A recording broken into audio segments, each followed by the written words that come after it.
like rules or agreements or boundaries, however you want to put it. Yeah. People have different ways of saying it. So Yeah. what do you guys have? So you Mm-hmm. were saying you guys already established stuff that is not comfortable for you. So I guess Yeah. that fits into that category. So you can start there and then talk about. So there are a couple specific people that I would be. The way I would phrase it is, if you're with them, I just don't want to know if if it happens at a party, I will leave the room. Hmm. And that ideally is something. Ideally, I think it's fine that I have that category of people. Hmm. And for the one that I'm very serious about, it's because she violated my privacy in a way that I found really gross. So Hmm. she had gone to a party with somebody. I had sex with that person, and so did another woman. And she got really upset and told my mom's boyfriend, who she also had dated, and um, that basically ensured that who I had sex with at a party got back to my mother. And I think Hmm. that's disgusting. Hmm. So she's like, I'm just not okay with her as a person. Right. Right. And I don't feel any pressure to be okay with that. So why she do that? Um, Fucking beats me. You guys have had like a She problem if she's like if she new to poly or she's not, I don't think. I think that she's a very, without saying this is a bad thing, I think she's a very emotional person hmm. who may rely on other people more than she should to resolve her emotions. Hmm. And so for a while, that person was my mom's boyfriend. And so he was just an easy person to call when she was having a crisis. Right. And of course, and so the other woman that this guy had sex with at the party was my mom's boyfriend's other girlfriend. So it was like a Mm. whole lot of boundaries got violated in one Okay. fell text message. Wow. Yeah. Um, so yeah, it was really, really inappropriate. I'm never really gonna like her as a person because it just, like, it Hmm. was such a. I just felt so creepy because Hmm. this stuff, like, my mom doesn't need to know that, and we don't need to. Like, I don't need to think about when I go to a party. Is somebody gonna tell my mom what I do here? Right. It's a really disturbing thing for me to wonder Hmm. about. And your And mom's poly also though. yeah, Okay. yeah, and It's so she just a was. weird topic for some reason. It's I mean, we just don't talk about our sex life that Hmm. much. My privacy is important to me, Hmm. and it's important to me that I feel like, as long as everything I do is safe, sane, and consensual, Hmm. it's my business and nobody else's. If I Hmm. start doing stuff that people need to hear about because I'm dangerous or something, like if I'm going around violating people's boundaries, like, yeah, go talk about it because that should get talked about. Hmm. But if everything I'm doing is on the up and up, like, no, my mom shouldn't know. And I think that, I can tell my mom anything. I'm comfortable telling my mom anything, but I'm not comfortable with other people telling my mom what I do at parties. Hmm. That's weird. So yeah, I'm not cool with my boyfriend being with her. Um, I would but really, imagine. what that translates to is just I don't want to be involved with it. And so yeah, there's like one person that I'm just sort of not cool with, and yeah. So there's like a veto thing, like not her. She's the Um, only one where it's like no. it's it's a thing where if it became very important to my boyfriend for whatever reason, like, I don't like the damsel in distress thing, Hmm. and I think that for a lot of guys, my boyfriend included, there's sort of a sense of you like to be a protector. Hmm. And so that is just an I'm impulse guilty of that I that. don't, right. So that's an impulse that I don't necessarily understand or identify with, but I get it that it's there. And Mm. I get it that he can have feelings toward this, because of that protector impulse. There are feelings he can have toward this woman that I just can't have or identify with. Hmm. So if it became very important to him to date this woman, um, it's something we could talk about, and I would, I want my boyfriend to be happy. I want him to enjoy his life as much as he can. So if I felt like there was a way to work that out and not have it affect my life, we could talk about it. Yeah. Okay. So I wouldn't necessarily, and it did, like, I could see it also being a situation where I felt like him wanting to date her was just too much for me to deal with. So, like, that would be a breaking up point. Mm-hmm. But, it is, I think, functionally a veto, but at the same time, I think every rule is negotiable. And so, we could come to a point where I'd say, I don't like this, and he'd say, I know, but I want to do it. And then I have some faith that we would try to work it out. Right. In a way that worked for both of us. Okay. Yeah. So what else? What other...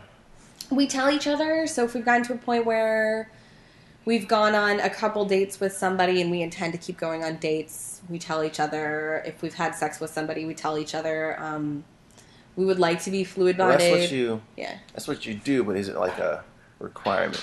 Like, hey, I want to know this, and I guess we just haven't used the word rule.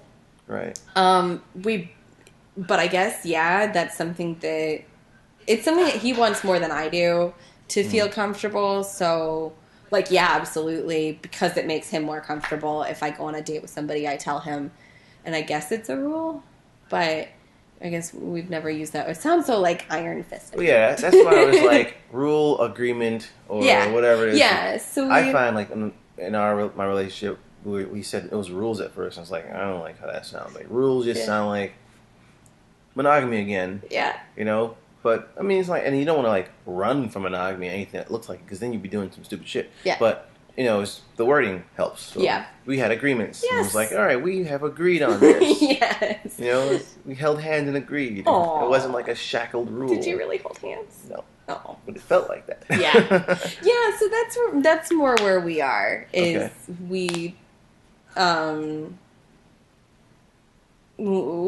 mutually agreed to, like, know each other's sort of jealousy points or discomfort points and do whatever we need to make sure the other person is comfortable. And that was talked about. Yeah, we've talked about it piece by piece. Because I guess it just sort of happened slowly that we ended up being boyfriend and girlfriend. Mm-hmm. So we've talked about it bit by bit, and we're both more comfortable addressing issues as they arise rather than laying out at the very beginning exactly all the things that are okay and not okay. So I think we will continue to discuss play parties and what kind of behaviors are okay and not okay, and encouraged and not encouraged. And from my end, I'm going to have to keep checking in with him how much he wants to know about my other partners, because my natural inclination is to be quite private. So, yeah. Right, and that tends to be a problem in poly. Yeah, I'm a really private person, and this is weird. No, see, that's where people go crazy. Like, when they don't hear, you don't know something, you make it up. Yeah. So that's just the way it is. There is never just a blank space of like, I don't know that. It's just nothing happening. No. Your brain's like, I don't know that. Nope. Oh my God. You're so right. That's exactly what I did at this party. Like, I don't know what Gabe's intentions for her are. Yep. And he's going to marry her. Exactly. Do you know how many side families my wife thinks I have?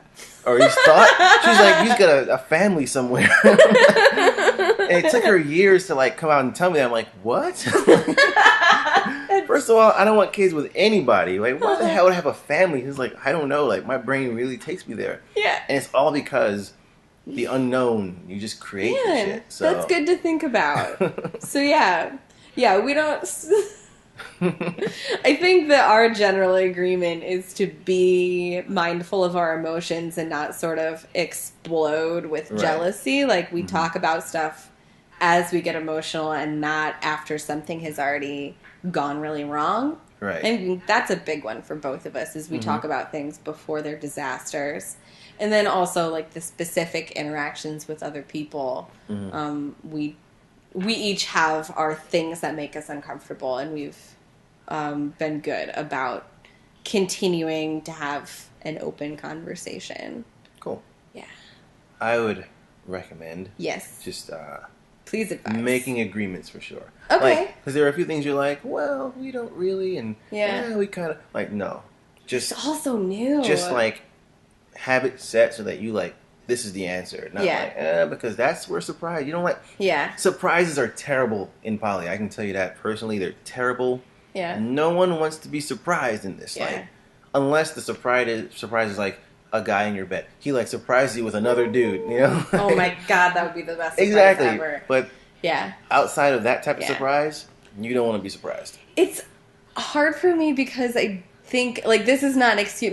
My natural tendency is to not want to be controlled and not want to feel like I'm controlling anybody else. Mm-hmm. So it's a really new thing for me to say, like, yes, we have mutually agreed that you're not going to do this because I don't want you to. That is such a weird thing for me. Mm-hmm. And it's extra weird because now, like, he could say almost anybody, like him, I don't want you to have sex with him. And I'd be like, okay, it's fine. Whatever, just as long as I keep getting to have sex with you. Like, this is just, I completely understand why you would want to rearrange your life for a person because that's sort of the direction we're going. We want to be that involved with each other. And that means rearranging our lives for each other. Yeah. And so it's those two sort of opposite impulses to keep my life completely separate and not let anybody else control what I do, and also not have that kind of control over anybody else. Mm-hmm. And then the urge to be very connected and involved are sort of hitting each other right now. It's very strange. Yeah, but you'll work that out. You'll work it out. You'll realize like when things just pop up like, oh shit. Okay, this is something new. Awesome. So let me see if I can go with any more questions from there. Okay. So I don't think we really, are there any more rules? Agreements? Boundaries? Guidelines? Like, for example, condoms? Yeah, condoms every partner. We would like to be fluid bonded at some point, but and we're like taking the steps for that. But can you define fluid bonding for people that don't know? Fluid bonding is whatever you have to do to make it okay not to use barrier methods of contraception. So you're no longer protecting yourself from STDs with this person. Okay. Yeah. So, with that specific person. So, it usually involves, we will be getting tested every 6 months. Mm-hmm. And it also involves, like, very strict agreements to always, always, always use protection with other partners. If a condom breaks, you have to tell them. If you just fuck up and don't use a condom, you have to own up immediately. So, it's sort of... Yeah, you are no longer protecting yourself from STDs with this person, and so everything you do around sex with other people has to be in line with that. Right. Right. Yeah. I mean, and how does that occur to you, like, versus in a monogamous relationship? Like, in monogamous, so I had an IUD for a long time.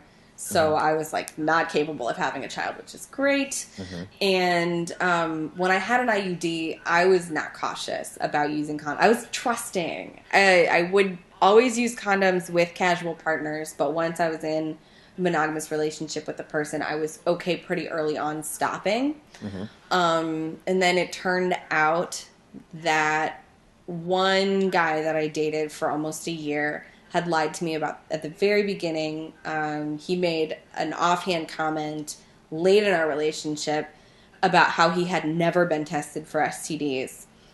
And meanwhile, I knew just from knowing him and talking to him that he'd had unsafe sex with, so he'd had sex that I now assume was unsafe with a man who had high-risk sex activities, like having having unprotected sex with HIV-positive partners.